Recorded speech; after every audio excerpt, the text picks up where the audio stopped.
Hi, I'm Rachel. I wanted to give you an update today on our Moda block of the day to start in October 2020. So if you want to take a look at the table, we've been busily cutting out fabric kits. This is the actual Moda Stitch Pink range, which we think looks rather lovely. Although here, most of you will be aware that we've at Quilt Direct decided to give you 3 other colourway options.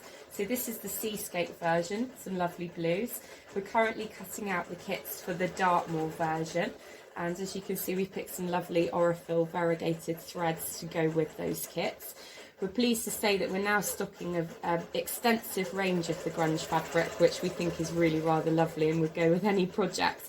But if you'd like to turn around and I can show you our finished top quilt, we've decided to go with the landscape colourway, which is the teal and purple version, and we're currently stitching out a pantograph using the Q24 Q-Matic with some Aurifil thread.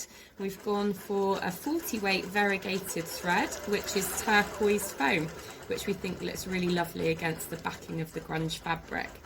As you'll see, we've chosen a black background for our fabric. It's the Onyx version of the basic greys grunge, but we also think that the white paper would have also looked very nice, also bring out the fabric really rather well.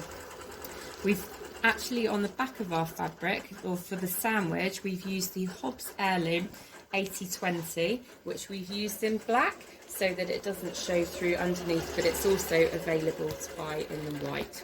So if you would like to still join us for the block of the day, we have got some more kits available and we're really excited and hope you'll join us soon.